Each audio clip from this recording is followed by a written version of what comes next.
আসসালামু আলাইকুম গরিবের অ্যান্ড্রয়েডবাসী, আরও একটি নতুন ভিডিওতে আপনাকে স্বাগতম জানাচ্ছি। আজকে কথা বলবো ইনফিনিক্সের তরফ থেকে বাংলাদেশের বাজারে অফিসিয়ালি লঞ্চ করলো ইনফিনিক্স নোট 8i। এই ফোনটার বিষয়ে মূলত আজকের এই ভিডিওতে আলোচনা করব। ইনফিনিক্স বলছে তাদের এই নোট 8i এই ফোনটা নাকি বাজেটের মধ্যে সেরা গেমিং ফোন তারা বলছে। তো ইনফিনিক্স বললেই হবে না, আমাদেরকেও এটা যাচাই করতে হবে। তার জন্য অবশ্যই আমি আপনাদেরকে অনুরোধ করব এই ভিডিওটা না টেনে একদম শেষ পর্যন্ত দেখুন, কারণ আমি এই ভিডিওতে আপনাদেরকে জানাবো ইনফিনিক্সের এই নোট 8i ফোনটার মধ্যে তারা কি কি দিয়েছে বা কি এমন দিয়েছে যার ফলে তারা বলছে বাজেটের সেরা একটি গেমিং ফোন, এবং ভালো একটা অ্যাগ্রেসিভ প্রাইসে তারা লঞ্চ করেছে অফিসিয়ালি বাংলাদেশের বাজারে, এবং এই ফোনটার অফিসিয়াল প্রাইসটাও আমি ভিডিওর শেষে বলে দেবো। তাই ভিডিওটি দেখতে থাকুন, দেখলে আপনি একদম ক্লিয়ার হয়ে যাবেন, এবং যদি কেউ কিনতে চান অবশ্যই এই ফোনটি কিনেও নিতে পারেন, তবে এই ভিডিওটি দেখে নিন। আর ভিডিওটি দেখার শেষ হলে অবশ্যই একটি লাইক দিয়ে দেবেন এবং ভিডিওটা শেয়ার করে দেবেন, কারণ আপনাদের জন্য অনেক কষ্ট করে ভিডিওগুলো তৈরি করি। আপনার একটি লাইক আমাকে অনেক অনুপ্রাণিত করবে আরও নতুন নতুন এরকম ভিডিও তৈরি করতে। এছাড়াও আমার চ্যানেলের ভিডিওগুলো নিয়মিত দেখার জন্য অবশ্যই চ্যানেলটিকে এখনই সাবস্ক্রাইব করে রাখুন।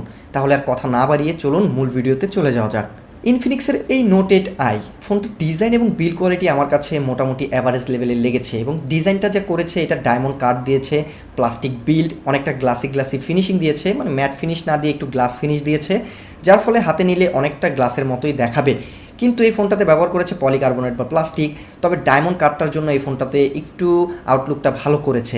এবং এই ফোনটার যে পেছনের ক্যামেরার কাটআউটটা রয়েছে এটা একটু বড়সড়ই করেছে, এবং এটাতে রয়েছে কিন্তু সাইড মাউন্টেড ফিঙ্গারপ্রিন্ট স্ক্যানার, তার জন্য কিন্তু পেছনটা একটু ক্লিন লাগছে।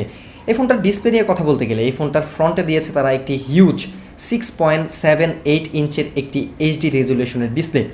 এইচডি প্লাস এই রেজুলেশনের ডিসপ্লে হচ্ছে মূলত একটি 720p প্যানেল, এবং এই বাজেটের মধ্যে আমি বলবো এইচডি প্লাস মানে 720p প্যানেলটা ঠিকঠাক, তবে ডিসপ্লেটা কিন্তু মোটামুটি ভালোই বড়, 6.78 ইঞ্চের, মানে প্রায় অলমোস্ট 6.8 ইঞ্চি একটি ডিসপ্লে।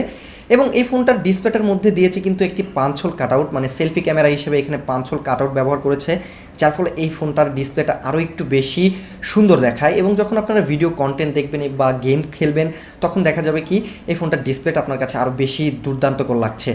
এই ছোট্ট যে 5 হোল কাটআউটটা দিয়েছে তারা, এটার মধ্যে দিয়েছে তারা 8 মেগাপিক্সেলের একটি সেলফি শুটার ক্যামেরা। তো ডিসপ্লে নিয়ে আর বেশি কিছু বলবো না, মোটামুটি অ্যাভারেজ লেভেলের একটা ডিসপ্লে, এই বাজেট অনুযায়ী এই ডিসপ্লেটা মেনে নেওয়া যায়। এছাড়াও যদি এই ফোনটির পেছনের ক্যামেরাগুলো নিয়ে আলোচনা করি, এই ফোনটির পেছনে থাকবে 4টা ক্যামেরা। 4টা ক্যামেরার মেন ক্যামেরাটি হচ্ছে 48 মেগাপিক্সেলের, যার অ্যাপারচার f2.0, এবং বাকি যে 3টা ক্যামেরা রয়েছে আমার মধ্যে 3টাই একদম অকেজো ক্যামেরা, মানে কোনো কাজের না, কারণ 3টা ক্যামেরাই হচ্ছে গিয়ে 2 মেগাপিক্সেল করে। একটা হচ্ছে গিয়ে আপনার ডেপথ সেন্সর, ম্যাক্রো সেন্সর, এবং আরেকটা হচ্ছে গিয়ে এআই সেন্সর। আমার মতে এই 3টার মধ্যে একটা ক্যামেরাও কোনো কাজের না, তবে মেন ক্যামেরাটা কিন্তু অবশ্যই একটা কাজের ক্যামেরা, কারণ 48 মেগাপিক্সেলের ক্যামেরা দেওয়ার ফলে কিন্তু আপনারা এর পেছনের ক্যামেরা দিয়ে ভালো ছবি তুলতে পারবেন, এবং এইচডি রেজুলেশনে কিন্তু ভিডিও ক্যাপচারও করতে পারবেন। আর এই ফোনটির যে ক্যামেরাটা রয়েছে এটা সোনি নাকি স্যামসাংয়ের এটা কোথাও তারা মেনশন করেনি, তাই এটা আমি আপনাদেরকে কনফার্ম বলতে পারছি না। এছাড়াও এই ফোনটির পেছনটা যেহেতু ক্লিন, আমি প্রথমে বলেছি এই ফোনটিতে সাইড মাউন্টেড ফিঙ্গারপ্রিন্ট স্ক্যানার রয়েছে, মোটামুটি ভালোই একুরেট এবং ফাস্ট কাজ করবে, এবং বর্তমানে ট্রেন্ড অনুযায়ী সাইড মাউন্টেড ফিঙ্গারপ্রিন্ট স্ক্যানারটি আমার কাছে ভালোই লেগেছে। এছাড়াও এই ফোনটির মধ্যে আপনারা কিন্তু 3টা একসাথে, মানে সিম কার্ড 2টা এবং এক্সডি কার্ড একটা, 3টা একসাথে ব্যবহার করতে পারবেন। হেডফোন জ্যাকপট রয়েছে, ব্যাটারি চার্জিংয়ের জন্য USB-C টাইপ, ভালো একটা লাউড স্পিকার ব্যবহার করা হয়েছে, এবং এই ফোনটার মধ্যে সব ধরনের প্রয়োজনীয় সেন্সরও রয়েছে। এটা out of the box Android 10 এবং তাদের যে ইনফিনিক্সের ওএসটা রয়েছে এটাতে আপনারা পেয়ে যাবেন। এইবার মূল কথায় আসি, প্রসেসর হিসাবে এই ফোনটির মধ্যে ব্যবহার করা হয়েছে মিডিয়াটেকের হেলিও G80 এই প্রসেসরটি। অক্টাকোর এই প্রসেসরটি মোটামুটি ভালোই পাওয়ারফুল এবং পাওয়ার এফিশিয়েন্ট একটি প্রসেসর আমি বলবো। আর বর্তমানে এই বাজেটের মধ্যে হেলিও G80 এবং G85 এর মধ্যে একটি হাড্ডাহাড্ডি লড়াই হয়, এবং রিসেন্টলি কিন্তু লঞ্চ করেছে হেলিও G85 দিয়ে একটি ফোন রিয়েলমির তরফ থেকে, রিয়েলমি নার্জো 30A, যেটা বাংলাদেশের বাজারে শোনা যাচ্ছে যে আউট হয়ে গেছে, মানে মার্কেট আউট হয়ে গেছে, এত সেল হচ্ছে। রিয়েলমি নার্জো 30A সম্পর্কে একটা ভিডিও আমার চ্যানেলে আপলোড করা আছে, চাইলে এই আই বাটনে ক্লিক করে দেখে আসতে পারেন, বা ভিডিও ডিসক্রিপশন বক্সে লিঙ্ক দেওয়া আছে ওইখান থেকেও ক্লিক করে ওই ফোনটা দেখে আসতে পারেন। 13,000 টাকা বাজেটে মোটামুটি ভালো একটা রিয়েলমি ফোন লঞ্চ করেছে। তো ওই ফোনটাতে ব্যবহার করেছিল মিডিয়াটেকের হেলিও G85, এবং ইনফিনিক্স এই ফোনটার মধ্যে ব্যবহার করেছে হেলিও G80। তো হেলিও G80 এবং G85 এই দুইটা প্রসেসরের মধ্যে 19-20 তফাৎ, তাই বলাই চলে যে হেলিও G85 এর কাছাকাছি একটা পারফরমেন্স পাবেন। আর গেমিংয়ের কথা বলতে গেলে এই ফোনটির তরফ থেকে মোটামুটি অ্যাভারেজ লেভেলের একটা গেমিং পারফরমেন্স পেয়ে যাবেন, মানে PUBG, free fire, call of ডিউটির মতো গেমসগুলো লো গ্রাফিক্সে ভালোভাবে খেলে নিতে পারবেন। এছাড়াও প্রসেসরের পাশাপাশি ফোনটির মধ্যে আপনারা 6GB র্যাম পেয়ে যাবেন এবং 64GB ইন্টারনাল স্টোরেজ পাচ্ছেন, যা একটি ভালো বিষয়। 6GB র্যামের ফলে কিন্তু গেমিং পারফরমেন্স বলুন, মাল্টিটাস্কিং বা সারাদিনে যে আপনার যে মোবাইলটা ব্যবহার করবেন ল্যাগ হ্যাং করবে না, আমি আশা করছি ভালো একটা স্পিড পেয়ে যাবেন। আর বাকি রইল ব্যাটারি সেকশন। ব্যাটারির কথা বলতে গেলে এই ফোনটার মধ্যে ইনফিনিক্স ব্যবহার করেছে 5200 mAh-এর একটি বিশাল ব্যাটারি, যার ফলে আপনারা ডেইলি লাইফে যদি নর্মালভাবেও ব্যবহার করেন এই ফোনটিকে আপনারা 1.5 থেকে 2 দিনের মতো ব্যবহার করতে পারবেন।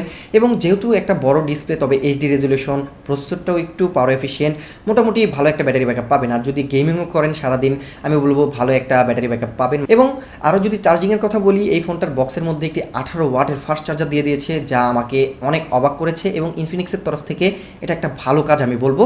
18 ওয়াটের ফাস্ট চার্জারের মাধ্যমে খুব দ্রুত ফোনটাকে চার্জও করে নিতে পারবেন। তো ভিউয়ার্স, এই ছিল মূলত ইনফিনিক্সের নোট 8i ফোনটার সম্পর্কে একটা স্পেসিফিকেশন ওভারভিউ বা একটা স্পেসিফিকেশন রিভিউ বলতে পারেন। আমি আপনাদেরকে বোঝানোর চেষ্টা করেছি যে ইনফিনিক্স নোট 8i ফোনটার মধ্যে তারা কী কী দিয়েছে। এই ফোনটার দাম নিয়ে কথা বলতে গেলে বাংলাদেশের বাজারে অফিসিয়ালি এই ফোনটি পাওয়া যাচ্ছে 6GB 64GB ভ্যারিয়েন্টটি 14,990 টাকা, এবং একটি গুঞ্জন শোনা যাচ্ছে যে এই ফোনটা নাকি আরও 1000 টাকা বা 500 টাকা কমেও পাওয়া যায়। যদি পারেন আপনারা দামাদামি করে একটু কিনতে পারলে, কমে কিনে নিলে তো আরও বেশি ভালো হয়। তবে 15,000 টাকা বাজেটের মধ্যে এই ফোনটা কি আদৌ আপনার কেনা উচিত হবে কিনা, আমি বলবো আপনি নিতে পারেন যদি ইনফিনিক্স ব্র্যান্ড সম্পর্কে আপনার কোনো খারাপ মন্তব্য না থাকে বা আপনার যদি পছন্দ না হয়ে থাকে যে ইনফিনিক্সের ফোন আমার ভালো লাগে না, তাহলে আপনি অ্যাভয়েড করতে পারেন। আদারওয়াইজ এই ফোনটা মোটামুটি ভালো একটা চয়েস হবে। তবে যারা সারাদিন গেমিং করেন বা একদম হাই রেজলিউশনের গেমসগুলো অনবরত খেলেন, ভালো একটা পারফরমেন্স চান, এই ফোনটার তরফ থেকে ওরকম আহামরি গেমিং পারফরমেন্স পাবেন না, তবে অতটাও খারাপ পারফরমেন্স আবার পাবেন না। যারা সারাদিন ইউটিউব ভিডিও দেখেন, ফেসবুকিং, টুকিটাকি গেমিং করেন, তাদের জন্য মূলত অ্যাভারেজ লেভেলের ইউজারদের জন্যই এই ফোনটা পারফেক্ট হবে। আশা করছি আপনি বুঝতে পেরেছেন। তো ভিউয়ার্স, ইনফিনিক্স নোট 8i এই ফোনটির সম্পর্কে আপনার কি মতামত বা এই ভিডিওটি আপনার কেমন লেগেছে অবশ্যই তা ভিডিওতে কমেন্ট করে জানাবেন। আপনার মূল্যবান কমেন্টের রিপ্লাই আমি দেওয়ার চেষ্টা করব। এছাড়াও ভিডিওটি যদি আপনার ভালোই লেগে থাকে বা একটু হলেও উপকারে এসে থাকে, অবশ্যই এই ভিডিওটিতে একটি লাইক দিয়ে দেবেন এবং শেয়ার করে দেবেন আপনার বন্ধুদের মাঝে। এছাড়াও আমার চ্যানেলের ভিডিওগুলো যদি আপনি মিস না করতে চান, অবশ্যই এখনই চ্যানেলটিকে সাবস্ক্রাইব করে রাখুন আর পাশে থাকা বেল আইকনটিতে প্রেস করতে একদমই ভুলবেন না আমার চ্যানেলের ভিডিওর নোটিফিকেশন সবার আগে পাওয়ার জন্য। তো আজকের মতো এই পর্যন্তই, আবারও হাজির হব নতুন কোনো ভিডিও নিয়ে। ততক্ষণ ভালো থাকবেন, সুস্থ থাকবেন। আল্লাহ হাফেজ।